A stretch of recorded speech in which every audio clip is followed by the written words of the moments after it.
seen this one. It's a passing drill, but it's also a footwork drill. Okay? This one's going to be, we've done it a few times with this group. We're actually spread it out a little further. Why don't you guys take 2 steps in? So Abe, come right here. Hit it right to the left of the corner.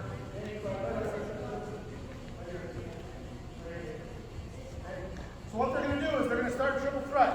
Okay? They're going to rip, they're going to attack, they're going to get to the middle. They're all going to jump stop. Okay? So we're working some footwork. They're going to jump stop when they get to the middle. Then they're going to pivot and pass to the next line. Okay?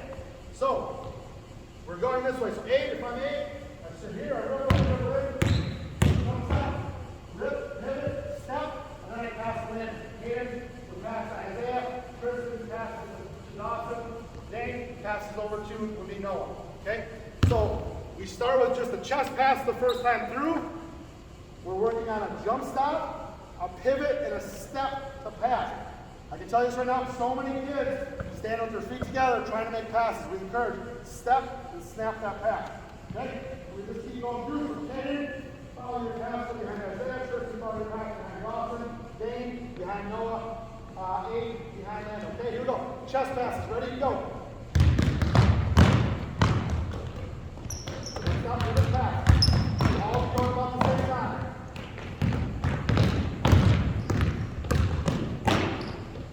Okay, and good. And stop right there. Start it up, whoever's got the ball, start it up, start it over. Okay?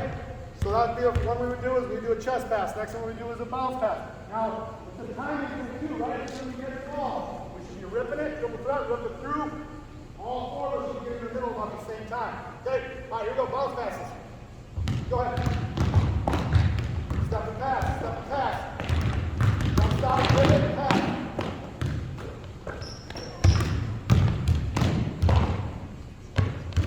And good. Okay? Alright, set up those first 4. Okay? One more we do, and we don't do this a ton, more so when we get to the older kids, because the younger kids get in a bad habit of every pass they want to make this. As we get to the older, is the 7th, probably say 7th and 8th, and up to our high school, is the overhead pass. Okay, we want more of a longer pass. So we haven't done this with this group, I can tell you that right now. So we'll see how things go. Same thing, step, and then make the overhead strong pass. Ready, go.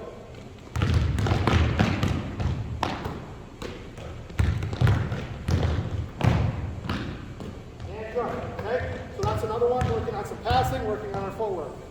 All right, down here. Okay, we call this race to the rim. You notice there's 2 players. Why don't you guys back up so you get some space if you got one. So the first 2 players are up. They're standing toe-to-toe underneath the rim. One has the ball, one is on defense. You can see we have 2 cones on the wing. Okay? J-Mo is going to start with the ball on, J-Mo is going to start with the ball on offense. Actually, let's go Levi, right side of the floor. Levi's going to start with the ball on offense. He has to go around that cone and try to score. J-Mo is going around the cone on this side. He is the defender. Okay? Now, what it's going to do is it kind of creates that game-like situation where you're going to score and the defender's coming. What we encourage our kids to do is get your eyes to the rim.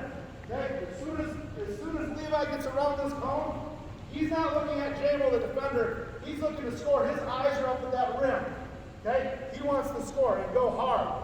That's how we teach them, is eyes up, eyes on the rim, finish strong. Okay? Now, an adjustment that you can make, okay? Obviously, when you get out there, you're going to have some kids that are way more skilled than other kids, okay? So an adjustment that you can make is you can adjust the cone, okay? So if you have a kid that's a little more skilled or more talented or quicker, going against somebody on defense, I always just kind of stand by this cone and slide it out a little further to give it so it simulates it, so that way the kid dribbling isn't finishing the layup at the same time the other kid's going around the cone. We want it to be somewhat kind of close. Okay, to simulate that finish in a game. All right, we got it? Ready? All right, go over. Got it? And go. Okay, so everyone, Levi, you're gonna root it for him. Where do they think your eyes are? Down, right? Eyes are down. Okay, so now we rotate. Eli and Colt are up. Okay, now when we do this, okay, we're giving ourselves that angle. Did we notice Levi went underneath and over the top? We want them to come from the middle and out this way. It gives us the best angle to score. Okay, so Eli, you know what we're doing? This way. Colt going over the top. Okay? Whenever you're ready. Person with the ball starts it. Eyes on the rim. Eyes on the rim. Good. Okay, now we rotate. I'll slide who's next. the ball starts, start toe to toe. Good. Okay, now let's flip it. Let's go the other side. Let's go the other side. So flip it, Jamo will go to offense, flip it, go to defense. Whenever Jamo's ready, he goes.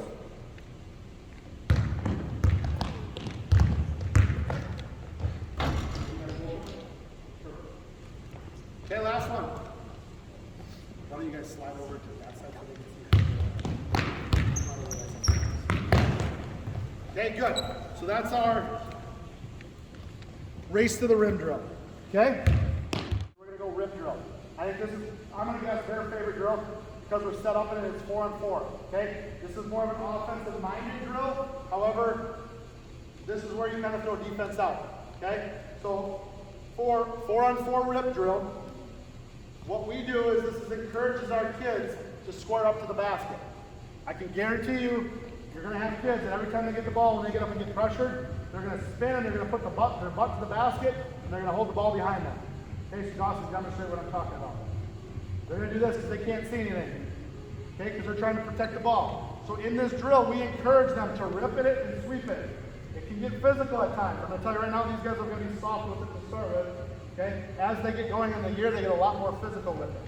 So in order to score, there's some points associated with it. Okay? So for the team on offense, their goal is to get 7 points. A successful pass is 1 point. However, for that pass to be successful, they have to at least do a rip and a sweep or a rip or 2 rips. They have to do something to rip the ball and they have to stay square to the hoop. Now, when we do this, we encourage our kids that when they have the basketball, it's so easy when they pivot backwards like this, and now what does that force Tristan to do? He can get right up in that grill. So we encourage them to stay square and to rip and to use our body to separate if we need to. Okay, we're not lowering shoulders and creating space. However, we want them facing the rim. We want their eyes up so they can see the floor. So that's what we encourage. I guarantee a lot of them are going to do it. They're going to turn, they're going to put their butt to the hoop. But for this drill, in order to have your team be successful, you need to have rips and you need to make strong passes. Now, forces us to move. Okay? So when we come to, let's just say Dawson has the basketball, Briggs is guarded, and Mayo can't get it, he's guarded, they freeze. It forces Briggs to move, because if he stands or goes backwards, all we're doing is the ball is staying here, it's sticking here. So we encourage our kids at that point, Briggs is going to come through and create space. Now that allows Colton to fill to an opening. Then we make a nice strong pass, 1 point. Dawson, after he passes for this drill or for offensively, he's going to cut. Okay, freeze. So, in order to get a point, you'll hear me when we do it. In order to get a point, you have to have a rip or a sweep or a rip and a successful pass. I'm going to guarantee you we won't get to 7. But that's our goal. We put in one rule. If they can score, so if somebody cuts and we hit a cutter and they make the bucket, it's an automatic 5. Okay? That means our eyes were up and we were hitting cutters. Okay? So it starts like this. I start up top of it. I say, ready, move, here we go. First pass is 3, ready, here we go. And rip, rip, rip, rip, rip.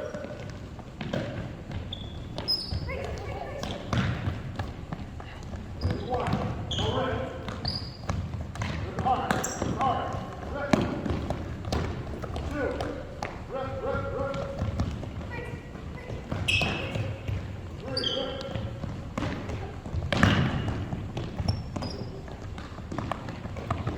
4. No rip. 5.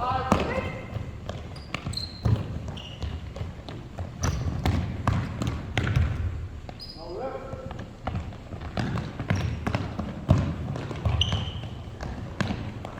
6. 7. Okay? So we're going to point for that round. Now, I'm telling you this right now, the defense isn't working as hard as they normally do.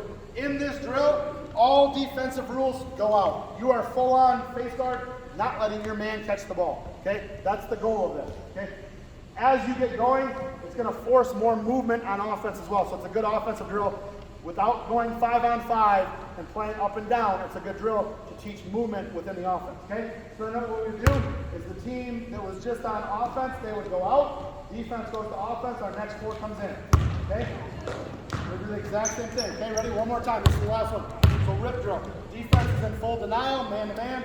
No help, nothing. You're just denying them the ball. Ready? And here we go. Play it. Get up, get up. Now rip, no, rip. Lazy pass, rip. Rip, Lando, rip. There you go.